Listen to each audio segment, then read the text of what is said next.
Modern relationships इन 2025 काफ़ी confusing हो चुके हैं और बहुत लोग इससे परेशान हैं, क्योंकि हो सकता है जिस इंसान से आप सबसे ज़्यादा प्यार करते हो वही इंसान आपकी ज़िंदगी बिल्कुल ख़राब कर रहा हो, आपकी मेंटल हेल्थ को ख़राब कर रहा हो, इमोशनली आपको परेशान कर रहा हो, और आप जब घर जाते होंगे तो आप बहुत ज़्यादा अकेला फील करते होंगे जबकि आप रिलेशनशिप में हैं। क्योंकि कभी कभार हम जिस इंसान से प्यार करते हैं उस इंसान में कुछ टॉक्सिक ट्रेट्स होते हैं जो कि हमेशा हमें नहीं दिखाई देते, लेकिन धीरे धीरे टाइम के साथ ये टॉक्सिक ट्रेट्स आपके प्यार को, आपके ट्रस्ट को और आपकी हैप्पीनेस को बिल्कुल ख़राब कर देते हैं। तो अगर आपको अपने रिलेशनशिप में कभी भी ऐसा फील हुआ कि आपको कंट्रोल किया जा रहा है, आप हर बात के बाद, हर इंटरेक्शन के बाद इमोशनली ड्रेन्ड फील करते हो, या फिर हो सकता है कि आपको लग रहा हो कि आपकी फीलिंग्स की कोई कदर नहीं है, आपके एफर्ट्स की कोई कदर नहीं है, तो हो सकता है कि आप एक टॉक्सिक रिलेशनशिप में हैं और ये वीडियो आप ही के लिए बना है। तो इस वीडियो में हम डिस्कस करेंगे वो 5 टॉक्सिक ट्रेट्स मेन में जो आपको आइडेंटिफाई करने चाहिए, उसके क्या सिम्टम्स हैं, नंबर 2 वो कैसे डेवलप होते हैं और आप कैसे पहचान सकते हैं कि इस इंसान के अंदर वो टॉक्सिक ट्रेट्स हैं, और 3 सोल्यूशन क्या है इन टॉक्सिक ट्रेट्स को ठीक करने का। ये सारे ट्रेट्स मैं आपको एक लिस्ट फॉर्म में बताऊंगा, यानी कि 5 से लेके मैं 1 तक जाऊंगा, और जो नंबर 1 पे होगा वो सबसे ज्यादा टॉक्सिक ट्रेट होगा। तो ये वीडियो आप एंड तक देखिएगा ताकि आप पूरे तरीके से समझ पाओ, और अगर वो टॉक्सिक ट्रेट्स आपको अपने अंदर दिखाई दें तो उनको कैसे सॉल्व करना है, क्योंकि मैं एक फॉर्मेट में ये ट्रेट्स बताऊंगा। नंबर 1 मैं कुछ सिम्टम्स बताऊंगा कि आइडेंटिफाई कैसे करना है, नंबर 2 मैं रीजंस बताऊंगा कि ये टॉक्सिक ट्रेट्स डेवलप क्यों हो जाते हैं एक इंसान के अंदर, और नंबर 3 मैं एक मेथोडोलॉजी बताऊंगा कि कुछ सोल्यूशन है कैसे आप इन टॉक्सिक ट्रेट्स को मैनेज कर सकते हैं या हटा सकते हैं। तो हाय, मेरा नाम है अमनदीप संधू, मैं क्लिनिकल थेरेपिस्ट हूँ, मास्टर लाइफ कोच, और चलिए शुरू करते हैं। राधे राधे। तो नंबर 5 का जो टॉक्सिक ट्रेट्स है मेन का, वो है बीइंग इमोशनली अनअवेलेबल। इसके सिम्टम्स हैं कि ये इंसान डीप कॉन्वर्सेशंस को अवॉइड करता होगा।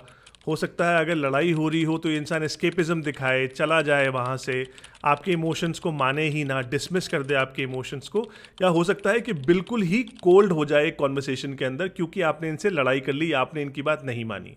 तो ऐसा बिहेवियर डेवलप क्यों हो जाता है? तो सबसे पहले ये समझना ज़रूरी है कि ये कुछ विमेन के अंदर भी ये बिहेवियर है, और इसका रीज़न ये होता है क्योंकि बचपन से आपको अपने इमोशंस को सप्रेस करने की आदत डाली गई है। A lot of men are raised in families जहाँ पे इमोशनल कॉन्वर्सेशंस नहीं की जाती, या अगर इमोशंस की बात की जाए तो उनको डिसमिस कर दिया जाता है, तो उनको आदत पड़ जाती है। नंबर 1 आदत हो जाना, और सेकंड रीज़न होता है कि उनके पास वो टूल्स ही नहीं है, उनको पता ही नहीं है कि एक इमोशनल कॉन्वर्सेशन में अपने इमोशंस को कैसे रेगुलेट करना है, कैसे रिस्पेक्टफुली बात करनी है, कैसे चीज़ों को पर्सनली नहीं लेना है और सामने वाले के पर्सपेक्टिव पे भी ध्यान देना है।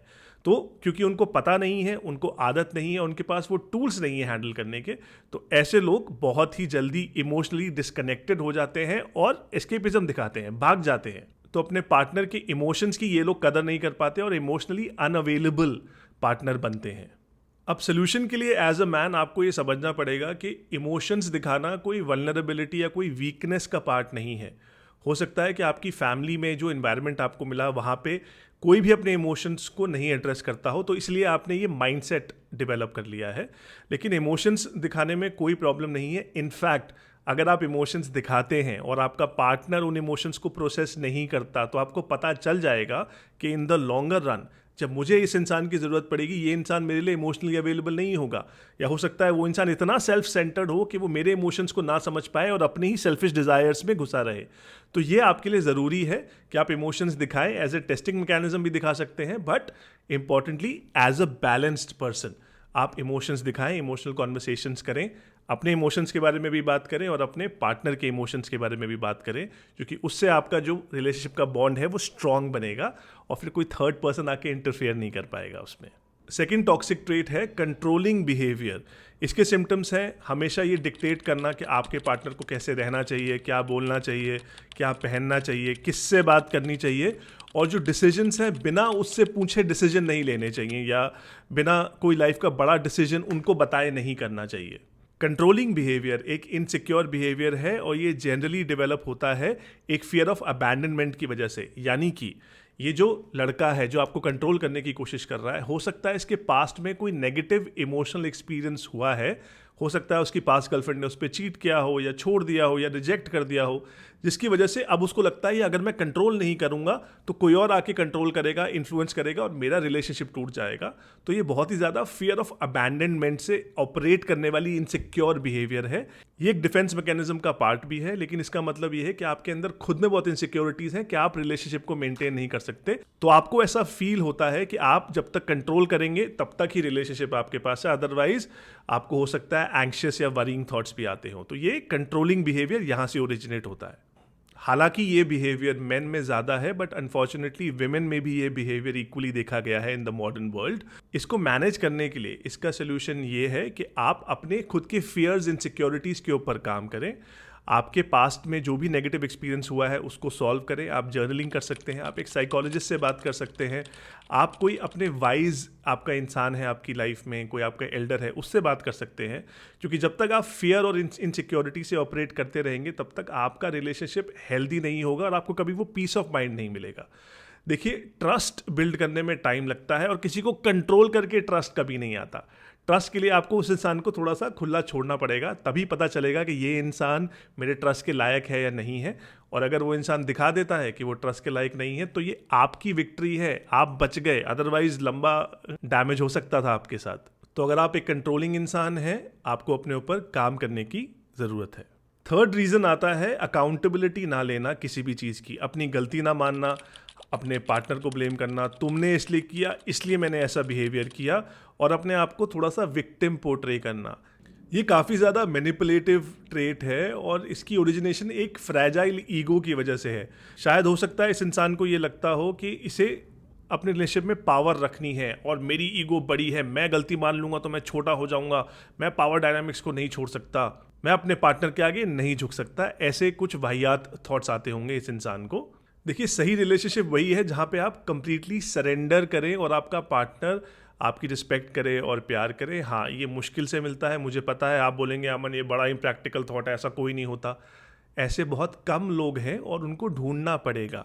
और अगर आपको कोई ऐसा इंसान मिलता है जो सरेंडर करने पे आपको बहुत प्यार से, रिस्पेक्ट से, केयर दे रहा है और हो सकता है आपको समझ रहा हो, तो ऐसे इंसान को फिर जाने मत देना अपनी लाइफ में, बिकॉज ऐसे लोग बड़े रेयरली मिलते हैं। तो उसका सोल्यूशन ये है कि सॉरी मांगने से आप वीक नहीं हो जाते, गलती मानने से इंसान बड़ा होता है।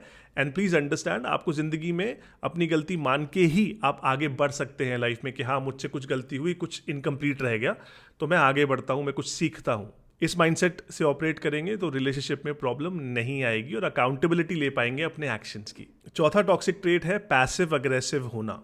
इसके सिम्टम्स हैं हॉट एंड कोल्ड, यानी कि साइलेंट ट्रीटमेंट देना, कभी अच्छे से बात करना, कभी नहीं करना, सार्कास्टिक कमेंट्स मारते रहना, इनडायरेक्ट पॉइंट करते रहना गलतियों को, और कभी डायरेक्टली ना बोलना कि क्या चीज़ हमें बॉदर कर रही है।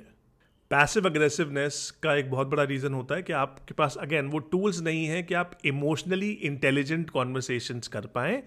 तो इसलिए आपको क्या लगता है कि इनडायरेक्टली बोलूँगा तो शायद अपने आप ही चीज़ें सॉल्व हो जाएंगी। ऐसा नहीं होता। ताने मारने से कोई चीज़ सॉल्व नहीं होती। सार्कास्टिक कमेंट मारने से हो सकता है सामने वाला इंसान समझे या ना समझे, लेकिन अफेंड होने के चांसेस बहुत ज़्यादा हैं। तो सार्काज़म के बजाय, इनडायरेक्ट कम्युनिकेशन के बजाय डायरेक्टली अगर बताएंगे तो आपके लिए भी ईजी होगा और आपके पार्टनर के समझने के चांसेस भी बढ़ जाते हैं। और हाँ, अगर आप पार्टनर के साथ कन्फ्रंट कर लेंगे तो ज़्यादा से ज़्यादा एक लड़ाई ही होगी, उससे ज़्यादा क्या हो सकता है। अगर आप प्यार से रिस्पेक्टफुली बात कर रहे हैं तो एक लड़ाई सॉल्व होगी तो आपको भी कॉन्फिडेंस मिलेगा कि आने वाले टाइम पे भी मैं सारी लड़ाइयाँ सॉल्व कर सकता हूँ, क्योंकि मैं और मेरा पार्टनर दोनों अच्छे से बात करते हैं, रिस्पेक्टफुली बात करते हैं, अग्रेसिव नहीं होते और फालतू की बातें नहीं करते एक लड़ाई के दौरान। तो ये एक अच्छा साइन है और इससे आपको ऑपरेट करने की आवश्यकता है। And the number one toxic trait in men that you should not avoid is getting influenced by the perspective of others.